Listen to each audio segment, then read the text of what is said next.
정치평론가 이강윤의 오늘.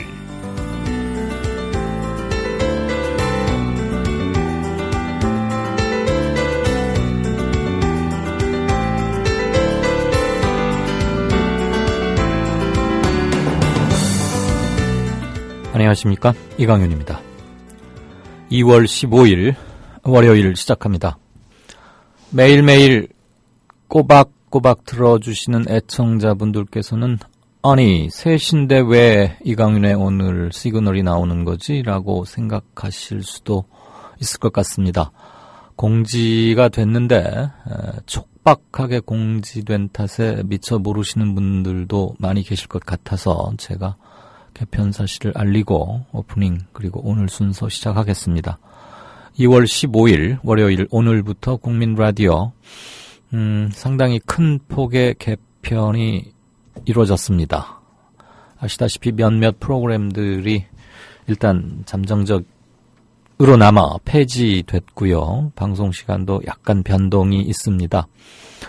이강윤의 오늘은 종전 5시부터 오후 6시 30분까지 90분간 진행하던 것을 시작 시간을 오후 3시로 대폭 앞당기고 진행 시간도 60분으로 줄였습니다. 좀 더 알차고 내실 있는 그리고 압축적인 프로그램으로 찾아뵐 것을 약속드립니다. 개편의 배경 이런 것들은 홈페이지에 올려놨으니까 그것을 좀 참고해 주시면 좋겠습니다.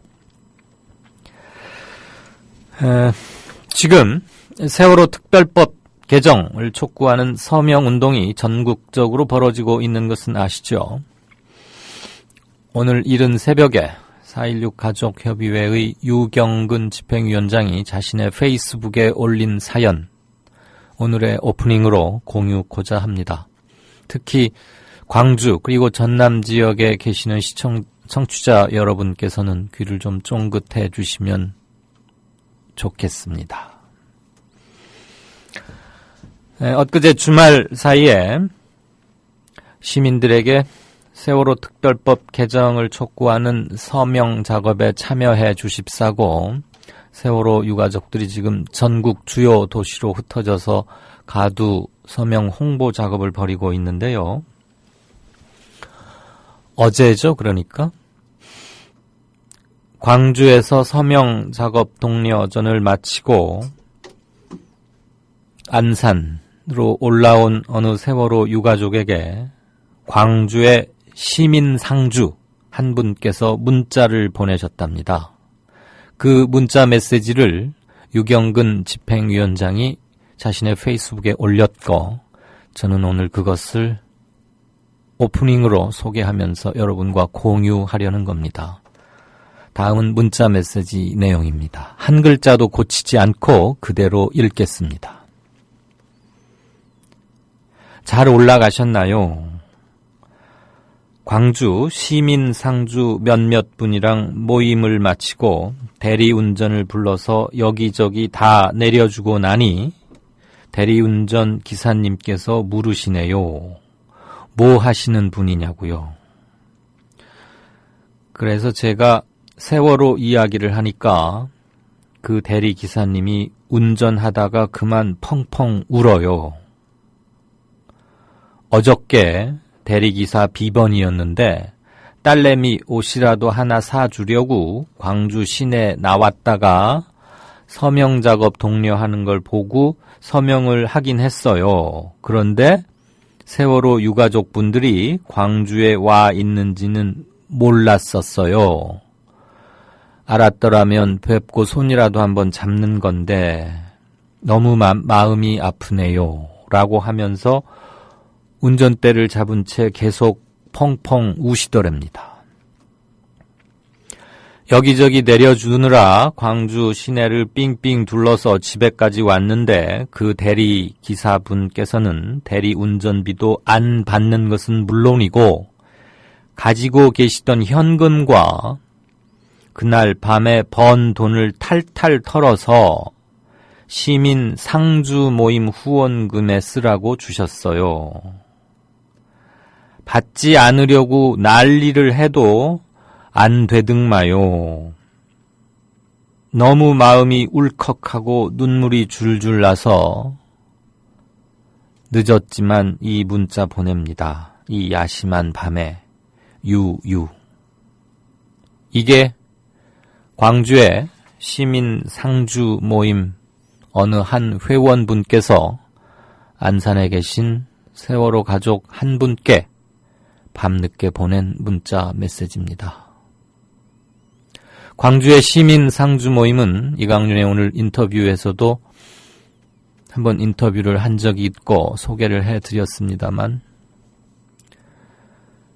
이름은 모르겠을 그 광주의 어느 대리 기사분 운전대를 잡고 밤늦은 시간에 펑펑 울면서 운전을 했다는 그리고 대리기사분께서 벌이가 그렇게 시원찮다는 건 다 아시는 일일 텐데요. 자기가 갖고 있던 현금과 그날 벌었을 다소간의 돈 그것을 다 기어이 그 시민 상주 모임 회원분께 쥐어주고 내렸답니다. 내리면서도 그분은 계속 우셨다고 하더군요.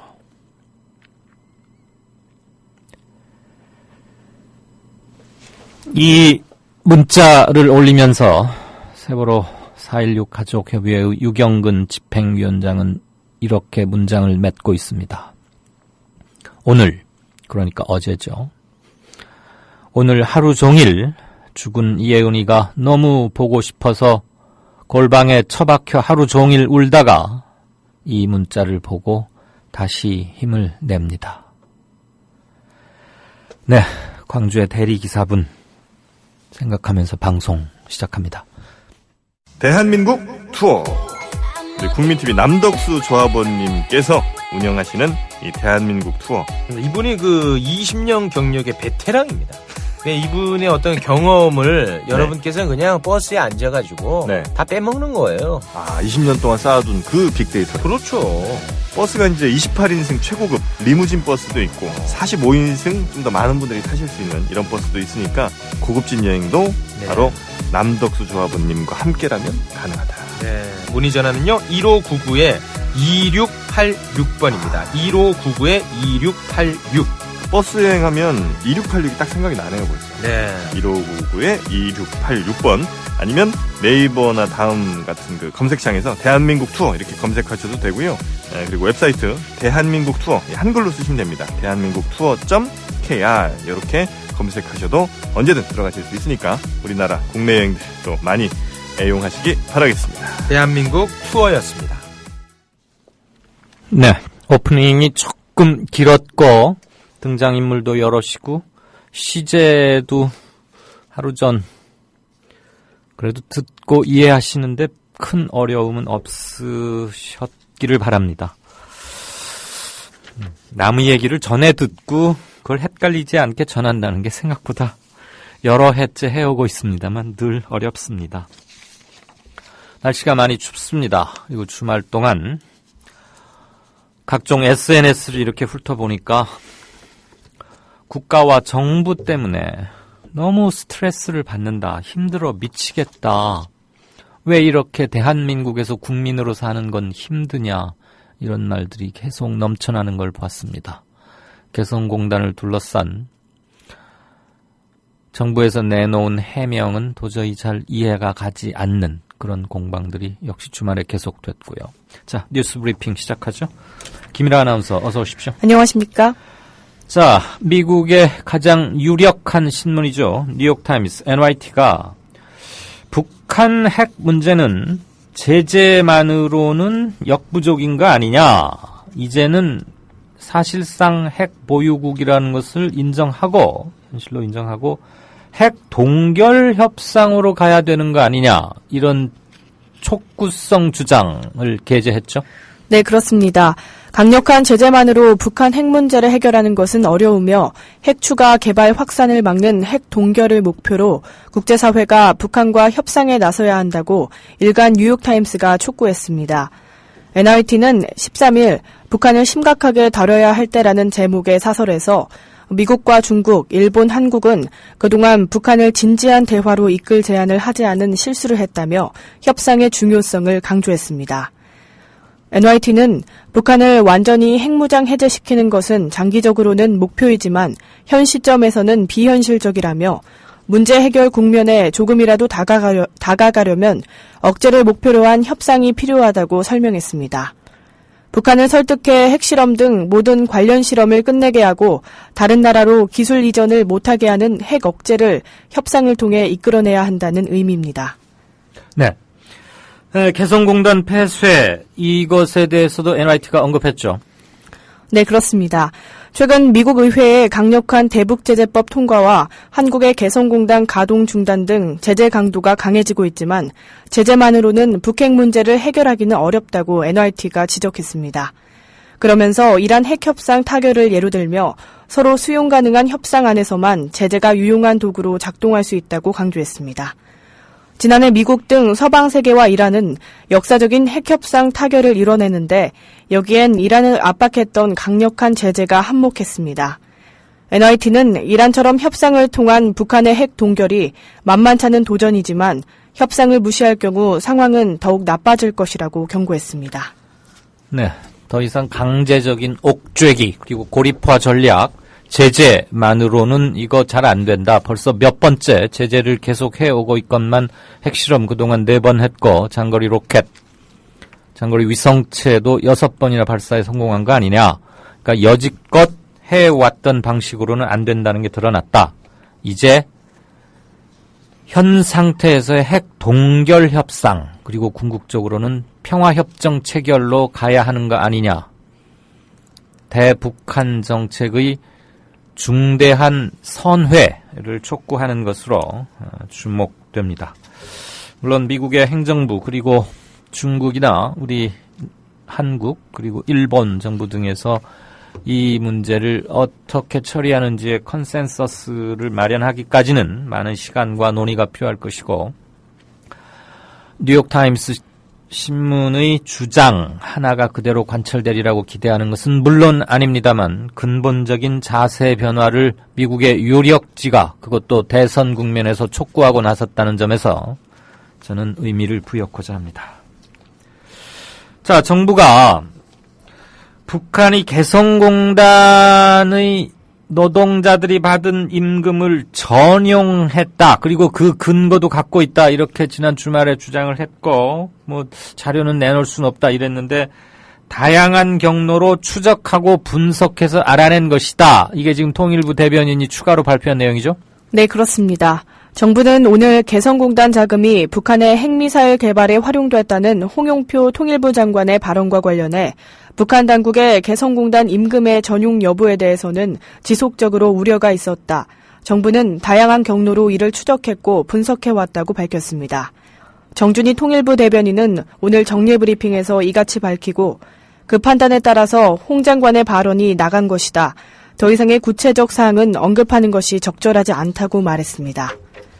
정 대변인은 개성공단 임금이 대량 살상 무기 개발에 전용됐다는 것을 알고 묵인했으며 유엔 결의안 위반이 아니냐는 지적에 대해서는 개성공단 임금이 대량 살상 무기에 무기 개발에 전용된다는 우려는 있었다며 그렇지만 개성공단의 의미와 효과에 대해서 국제사회가 인정해왔다.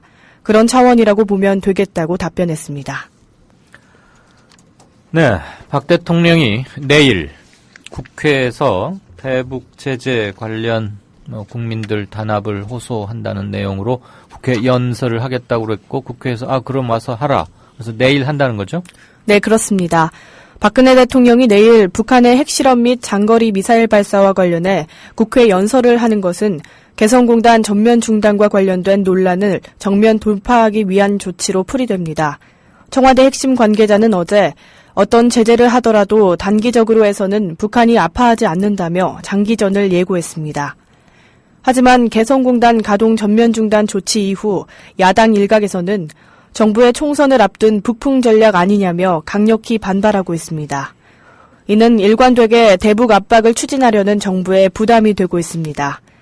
박 대통령이 대국민 담화나 국무회의 발언 대신 국회 연설을 선택한 것은 남남 갈등을 잠재우기 위해 국회를 직접 설득하겠다는 취지로 보입니다.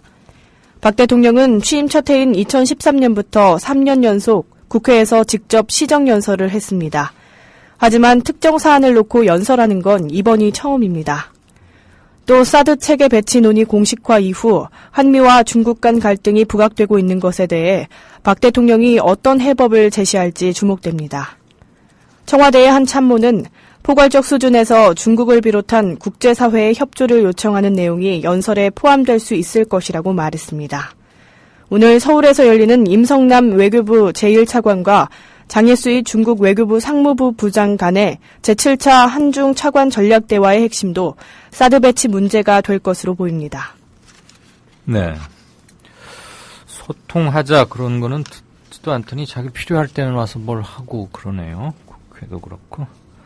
자, 정의와 국회의장이 선거구 획정을 이번 주까지 못 끝내면 4.13 총선을 못 치를 수도 있다. 물론 여야 합의를 빨리 종용하는 말이긴 합니다만 이렇게 되면 초유의 대혼란이 오겠죠? 네, 그렇습니다. 정의화 국회의장이 오늘 선거구 획정과 관련해 이번 주에 결정이 나지 않으면 총선을 치르지 못할 가능성도 있다고 밝혔습니다. 아울러 오늘 오전 여야 원내 대표 회동을 주재하며 선거구 획정을 위해 팔을 걷어붙이는 모습입니다. 정 의장은 오늘 오전 출근길에서 기자들과 만나 총선을 치르려면 23일에 공직선거법 개정안이 본회의를 통과해야 하니 이번 주가 고비라며 이렇게 말했습니다.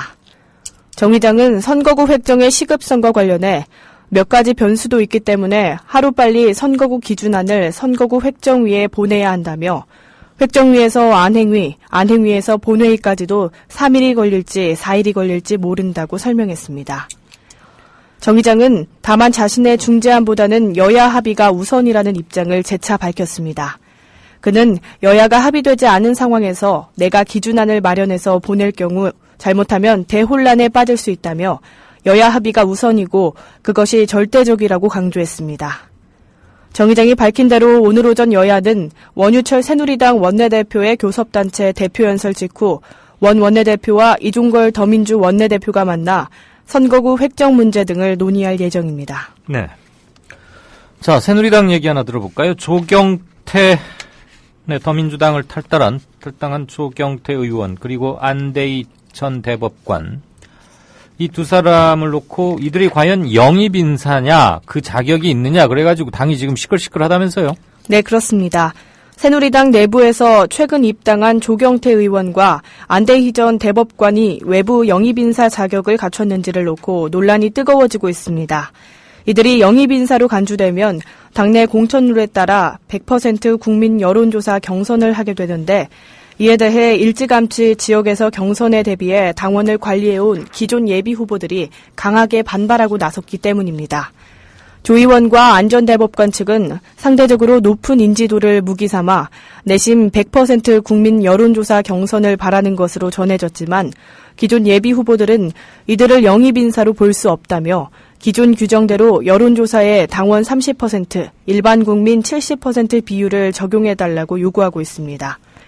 특히 조 의원의 지역인 사하을에 출마한 석동현 전 부산지검장은 당원 30% 반영 요구가 받아들여지지 않으면 탈당 후 무소속 출마를 불사하겠다는 카드까지 꺼내며 지도부를 압박하고 있습니다. 네. 석 전 지검장은 오늘 여의도 당사 앞에서 지지자들과 함께 집회를 열고 발표한 성명에서 사하을 지역에서 경선한다면 반드시 당원 당규대로 당원 투표 30%를 반영하는 방식으로 해야 한다고 말했습니다. 네. 자, 국민의당의 문병호 의원이 새누리당 유승민 전 원내대표가 공천을 받지 못하면 우리 당으로 모셔와서 같이 할 수도 있다. 그러니까 지금 영입하고 싶다 이런 얘기를 미리 카페트를 깔아놨는데 사람들 반응은 좀 심드렁하다면서요? 네, 그렇습니다. 국민의당이 유승민 전 새누리당 원내대표에 대한 영입 의사를 직접적으로 밝혔습니다. 정동영 전 장관, 정운찬 전 국무총리에 대해서도 국민의당 합류를 제안했습니다. 문병호 국민의당 의원은 오늘 SBS 라디오에 출연해 우리 당은 합리적 보수와 성찰적 진보를 모두 포괄하는 당이기 때문에 새누리당 내에서도 유 전 원내대표 같은 분은 충분히 같이 할 수 있다고 생각한다고 말했습니다. 이어 유 전 원내대표와 아직 적극적으로 접촉하고 있는 것은 아니지만 예의주시하고 있다고 덧붙였습니다. 그는 앞으로 공천 과정에서 상당 현역 의원들이 친박 패권이나 친노 패권에 의해 희생되면서 공천을 못 받게 될 것 같다며 그런 분들은 저희가 심사를 통해 받아들일 수 있지 않을까 그렇게 예상하고 있다고 설명했습니다. 네. 유승민 원내대표가 아마 당연히 전에 들었을 텐데 문대홍 의원의 이런 말 속으로 뭐라고 했을지 피식 웃지는 않았을지 그런 생각이 듭니다. 이런 걸 보고 무슨 김칫국 그런 거 아니에요? 떡줄 김칫국. 자, 안철수 국민의당 대표가 원내교섭단체를 만든다고 국민 지지가 확 오르는 건 아니다. 이런 얘기했는데 오늘이 일단 교섭단체를 만드는데 중요한 날 중에 하나인 건 하죠. 3월 달에도 하루 있긴 합니다만. 네. 안철수 국민의당 상임 공동대표는 오늘 원내 교섭단체를 만든다고 국민 지지가 저절로 올라가는 건 아니다. 국민 지지가 올라가야 원내 교섭단체가 될 수 있다고 강조했습니다.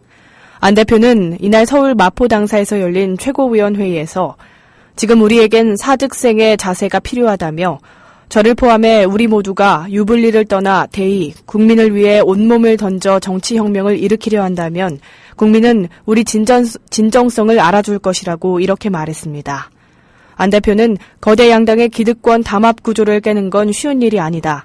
혁신이 아니라 혁명이 필요한 일이라며 그래서 정치혁명을 하자는 것이다. 저부터 더 분발하고 노력하겠다고 했습니다. 그는 지금은 왜 우리가 국민의당을 창당했는지 그 출발점을 돌아볼 때 국민의 기대를 다시 한번 되새길 때라며 당 이름을 국민의당으로 정한 이유는 국민을 위한 정치를 하겠다는 의지 표현이고 정치인을 위한 정치를 하지 않겠다는 다짐이 들어있다고 언급했습니다. 안 대표는 4.13 총선을 앞두고 선거구 공백이 이어지는 데 대해서는 여야는 헌정사상 초유의 선거구 실종 상황을 방치하고 있다. 기득권을 가진 자들의 담합 그 자체이고 정치 신인의 진입을 가로막는 갑질 정치라고 비판했습니다. 네. 곳곳에서 여론조사 결과가 막 발표되고 있죠. KBS 연합뉴스 합동 공동 여론조사에 대해서는 이따 이강윤의 뉴스 행간에서 따로 말씀을 드리겠고요. 중앙일보도 발표했습니다. 차기 대선 후보 지지도에서 문재인 의원 14.6%, 김무성 13.9%, 간발의 차이지만 문재인 의원이 앞선 걸로 나왔죠? 네, 그렇습니다. 차기 대선 주자 경쟁에서 더불어민주당 문재인 전 대표가 14.6%로 가장 높은 지지율을 얻었습니다. 지난해 12월 29일에서 30일 국내 한 언론의 여론조사에선 11.7%를 얻었던 문 전 대표는 대표직에서 물러난 뒤 지지율을 끌어올렸습니다. 반면 새누리당 김무성 대표는 16%에서 13.9%로 국민의당 안철수 공동대표는 14.3%에서 13%로 지지율이 소폭 하락했습니다. 반기문 유엔 사무총장은 이번엔 여론조사 대상에서 제외됐습니다. 4월 총선을 앞둔 시점이라 선거와 직간접으로 관련 있는 인사들만 대상으로 했습니다. 어느 정당을 지지하느냐는 질문엔 새누리당이 37.5%, 더민주 19%, 국민의당 9.8%였습니다. 국민의당은 지난해 12월 조사에서 안 대표가 준비 중이던 신당과 천정배 공동대표의 국민회의가 얻었던 지지율 합산보다 7.2%포인트 하락했습니다. 네. 박근혜 정부 3년간 나라 재정 적자가 95조를 넘어섰고 MB정부 5년 동안의 총 적자에 거의 육박한다. 그러니까 이명박 정부 5년간 생긴 빚을 박근혜 정부 한 임기 반 조금 넘겼는데 벌써 비슷해졌다 이런 소리 아니에요? 네, 그렇습니다. 박근혜 정부 출범 이후 지난해까지 3년 동안의 재정적자 규모가 95조 원을 넘어 이전 이명박 정부 5년 동안의 재정적자 규모에 육박하는 것으로 나타났습니다. 특히 지난해 재정적자가 역대 최대치를 기록한 가운데 내년에는 추가 경정 예산이 편성되지 않은 해를 기준으로 역대 최대 규모를 기록할 것으로 전망돼 재정관리가 시급한 것으로 나타났습니다. 어제 국회예산 정책처가 발간한 한눈에 보는 대한민국 재정 2016에 따르면 국민연금과 사학연금 등 사회보장성 기금 수지를 제외해 실질적 재정 상태를 보여주는 관리재정 수지가 지난 2007년을 제외하고 최근 10년 동안 지속 적자를 기록하고 있습니다. 특히 지난해에는 메르스 사태로 위축된 경기를 살리기 위해 추경 예산을 편성하면서 46조 5천억 원의 적자를 기록해 이전 최고치였던 지난 2009년에 43조 2천억 원을 넘어 사상 최대 적자를 기록할 것으로 추산됐습니다. 네, 메르스 때문에 적자폭이 커진 건 이해는 가는데 그거 역시 정부가 우왕좌왕 허둥대다가 어이없게도 방역망이 크게 뚫리면서 번진 것이니까 이것도 역시 할 말은 없을 것 같습니다. 그나저나 안보, 외교에 이어서 경제까지도 이렇게 형편이 없는데 3년 동안 이 지경이면 임기를 마칠 2년 후에는 어떻게 될지 암담하다 이런 글들이 이 기사에 많은 댓글로 붙어 있더군요. 자, 오늘 오전에 춘천에서 헬기가 추락했는데 그만 탑승자 3명이 사망하는 비교적 큰 사고가 있었어요. 군인들, 애꿎은 또 젊은 군인들만 희생됐군요. 네, 그렇습니다. 강원 춘천에서 점검 비행 중이던 육군 헬기가 추락해 탑승자 4명 전원이 구조됐으나 이 중 3명이 치료 중 숨졌습니다. 육군의 한 관계자는 오늘 사고 직후 탑승자 4명을 군병원과 민간병원으로 이송했으나 조종사를 제외한 3명이 치료 중 사망했다고 밝혔습니다. 숨진 탑승자는 부조종사 고모준위, 박모상병, 최모일병으로 알려졌습니다. 고준위는 한림대병원으로, 박상병과 최일병은 국군 춘천병원으로 각각 옮겨져 치료를 받았습니다. 네, 오늘 굉장히 쌀쌀하던데 날씨 어떻답니까? 화요일인 내일 전국이 가끔 구름 많고 강원도 영동을 제외한 중부지방은 아침부터 낮 사이에 가끔 눈 오는 곳 있겠습니다. 전라남북도와 제주도, 청남 서해안과 경남 북서 내륙에는 새벽까지 눈이 오는 곳 있겠습니다. 기상청은 15일에서 16일 눈이 내리는 지역에서는 눈이 쌓이는 곳 있겠고 도로가 미끄럽겠으니 교통안전에 유의해야 한다고 당부했습니다. 추운 날씨가 계속되겠으나 낮 기온은 영상권을 회복해 오늘보다는 다소 따뜻할 것으로 보입니다. 네, 지금까지 뉴스 브리핑의 김일아 아나운서였습니다. 고맙습니다.